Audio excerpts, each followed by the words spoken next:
그 영상을 보니까 갑자기 그 미성년자인 팬이 사인을 해달라고 왔을 때 옆에서 습격하듯이 갑자기 안면을 강타하는 주먹으로. 그래서 이 경우에는 당연히 뭐 정당방위 이런 거를 논할 이유 필요도 없이 일방적인 폭행에 해당이 될 것이고, 보통 이런 안면을 맞았을 때에는 넘어져서 뭐 뒤에 돌에 부딪힌다거나 벽에 부딪힌다거나 이런 식으로 해서 또 2차적으로 상해를 입을 수가 있고 굉장히 사안이 심각해질 수 있는 것이기 때문에 이번 건은 폭행의 정도나 뭐 상황이나 이런 것들이 좀 어느 정도 좀 심각한 상황이라고 생각이 되더라고요.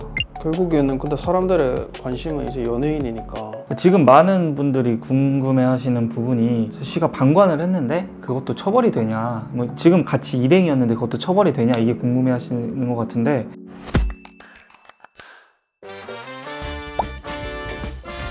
요즘 접대 저희 그 댓글 보셨어요? 쌍방. 네, 쌍방 폭행에 관한 영상이요. 많은 분들이 분노하시는 댓글을 봤습니다.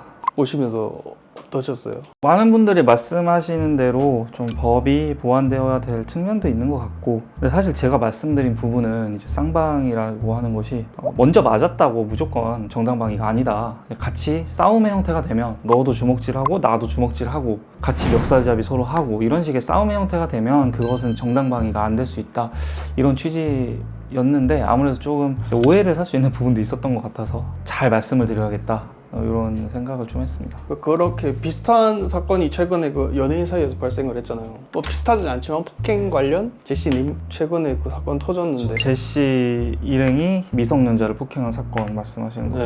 네. 그거는 완전 일방적인 폭행이잖아요. 네, 맞아요. 저도 이걸 막 엄청 자세히 찾아본 것은 아닌데 그 영상을 보니까 갑자기 그 미성년자인 팬이 사인을 해달라고 왔을 때 옆에서 습격하듯이 갑자기 안면을 강타하는 주먹으로. 그래서 이 경우에는 당연히 뭐 정당방위 이런 거를 논할 이유 필요도 없이 일방적인 폭행에 해당이 될 것이고, 얼굴이나 턱 부위를 맞게 되면 그 맞은 것만으로도 지금 정신을 잃거나 뭐 부상이 또 크게 입을 수가 있는 부위인데 여기 약하기 때문에 보통 이런 안면을 맞았을 때는 넘어져서 뭐 뒤에 돌에 부딪힌다거나 벽에 부딪힌다거나 이런 식으로 해서 또 2차적으로 상해를 입을 수가 있고, 이런 경우에는 뭐 이제 폭행이 아니라 상해로 갈 수도 있고요. 상해가 더 심해지면 머리를 크게 다치거나 한다면 이제 중상해로 갈 수도 있고, 이게 실제로 있는 케이스인데 척을 맞고 뒤에 있는 돌에 쓰러져서 사망한 케이스가 있었어요, 옛날에. 그런 케이스의 경우에는 과실치사로 갈 수도 있고요. 굉장히 사안이 심각해질 수 있는 것이기 때문에 이번 건은 폭행의 정도나 뭐 상황이나 이런 것들이 좀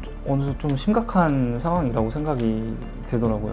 결국에는 근데 사람들의 관심은 이제 연예인이니까 제시가 이제 방관한 거다라고 볼 수가 있나요? 지금 많은 분들이 궁금해하시는 부분이 제시가 방관을 했는데 그것도 처벌이 되냐, 뭐 지금 같이 일행이었는데 그것도 처벌이 되냐, 이게 궁금해하시는 것 같은데, 일단 같이 때린 건 아닌 것 같아요. 그럼 당연히 이제 완전 공동정범이라고 하는데 그런 걸로는 처벌이 안 될 것이고, 이제 문제가 되는 부분은 방조가 되냐, 사실 이제 형법적으로는.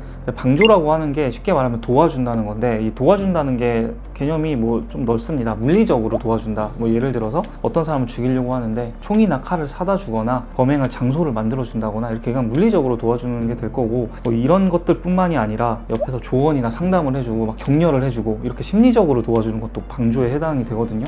또 어떤 경우에는 심지어 옆에서 범행을 하고 있는데 아무것도 안 했다, 이 경우에도 방조가 되는 경우가 있어요. 저희가 말하고 있는 제시의 케이스에서도 방조에 해당이 될 수가 있느냐, 이게 문제가 될 텐데, 지금 보면 제시 씨는 아무것도 안 했잖아요. 방관 내지 회피라고 볼 수가 있는데, 이런 아무것도 안 한 게 방조가 되기 위해서는 법적으로 뭔가 해야 되는 의무가 있는데 아무것도 안 해야 돼요. 도덕적인 시점이 아니고. 네, 그렇죠. 쉽게 말해서 얘는 법적으로 이러한 상황에서 뭔가를 해야 되는 의무가 있는 사람인데 안 했다 하면은 방조가 될 수 있는 건데, 지금 제시가 일행이 뭐 미성년자인 팬을 폭행을 할 때 그거를 막아야 될 법적인 의무가 있느냐, 그렇게 보기는 어렵거든요. 도덕적 비난이 있을 수는 있는 사안이라고 생각은 들지만 형사적으로 처벌되기는 어려울 것 같습니다. 뭐 방조죄는 아니더라도 그래도 범인이랑 알고 있는 사이일 텐데 막 범인 은닉죄 이런 거는 성립이 안 되나요? 그렇죠. 그런 것들이 성립이 되려면 거짓말을 해서 이제 숨겨준다거나 뭐 도피를 도와준다거나 뭐 이런 것들이 좀 있어야 되는데, 그런데 내가 수사기관에서 알고 있으면서도 말을 하지 않은 것만으로도 범인도피죄가 되느냐 하면 그것까지는 범인도피죄가 되지는 않거든요. 그래서 이 경우에도 뭐 형사처벌되지는 않을 것 같습니다. 그러면 가해자가 떠도는 소문으로는 중국 사마패와 관련이 있다, LA 갱이다 이런 걸로 말이 많은데, 가해자가 지금 외국인인데 이거를 처벌을 할 수가 있나요? 근데 이게 중국인이라고 하더라도 만약에 혐의가 입증만 된다면 충분히 우리 법원에서 우리 법으로 처벌이 가능합니다. 원칙적으로 우리나라가 속지주의라는 것을 채택을 하고 있는데, 속지주의라는 것이 무엇이냐면 대한민국 영토 안에서 어떤 범죄 행위가 일어난다면 그게 외국인이든 내국인이든 상관없이 우리나라 법으로 우리나라 법원에서 처벌할 수 있다. 그래서 당연히 이제 가해자가 중국인이라도 처벌이 가능을 하겠죠. 그리고 이제 속지주의 말고도 속인주의라는 것이 있는데, 속인주의라는 것은 무엇이냐면 우리나라 사람이 해외에 가서 어떤 범죄를 저지르더라도 우리 법이 적용이 될 수 있다.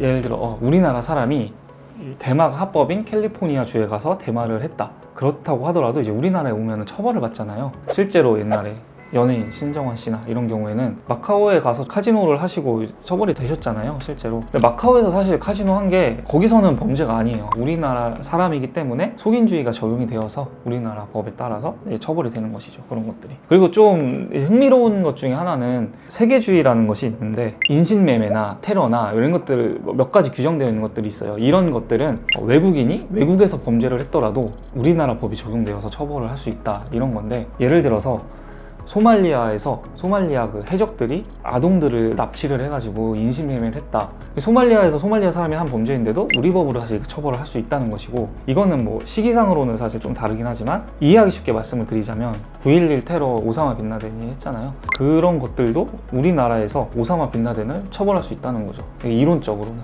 근데 결국엔 지금 우리나라에 없잖아요. 네.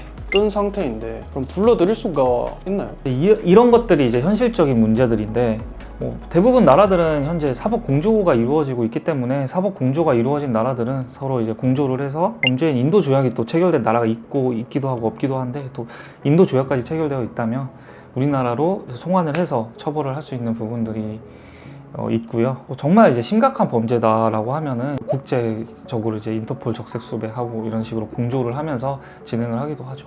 이 사안은 사실 그런 사안은 아닌 것으로 보이는데, 그러니까 이게 사건이 발생하고 저희 언론에서 안 게 한 달 후래요.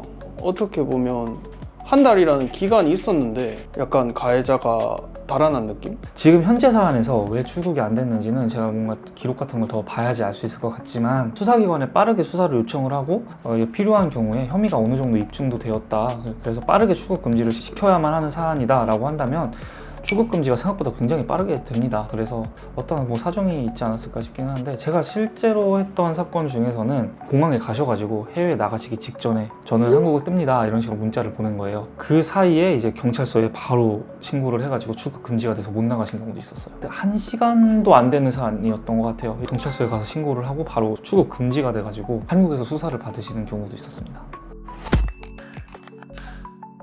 그런데 이 사건이 또 어떤 골목에서 일어났다고 알고 있거든요. 그래서 이런 경우에는 CCTV를 좀 빨리 확보를 하시는 게 굉장히 중요한 게, CCTV가 없었거나 확보를 못했다고 한다면 여러 명이잖아요, 또 그쪽이. 진술에 따라서 먼저 뭐 시비를 걸었다고 할 수도 있고, 그리고 실제로도 이 제시 씨나 이쪽 일행이 제가 말한 정도는 아니지만 진술이 살짝은 또 바뀌는 부분이 있다고 알고 있어요. 제가 뉴스나 이런 것을 통해 접했을 때는. 그래서 억울한 케이스가 발생할 수 있기 때문에 CCTV 확보 이런 거는 좀 빠르게 해주시는 것이 좋을 것 같습니다. 이 사건도 CCTV가 없었다면 정말 굉장히 억울한 케이스로 갈 수가 있거든요.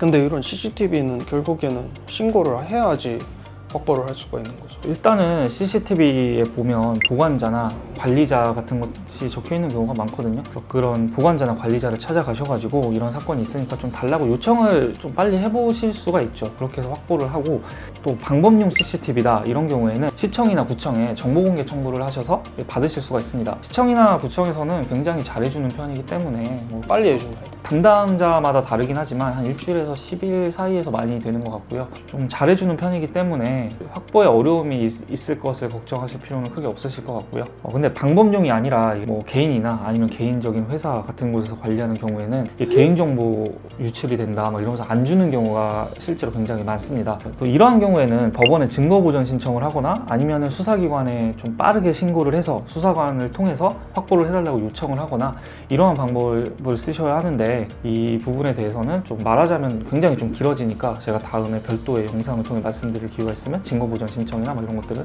또 말씀드리도록 하고, 이 CCTV 보관 기간이 보통 2주에서 한 달 내외인 경우가 많고 길어야 2달, 진짜 길면 또 3달, 더 짧거나 뭐 더 길거나 뭐 이런 케이스들은 있지만 길지가 않기 때문에 좀 빨리 확보를 하실 필요성은 있습니다. 그러면 결국엔 이런 폭행 사건에 휘말렸을 땐 빨리 신고나 대처를 하는 게 답이겠네요.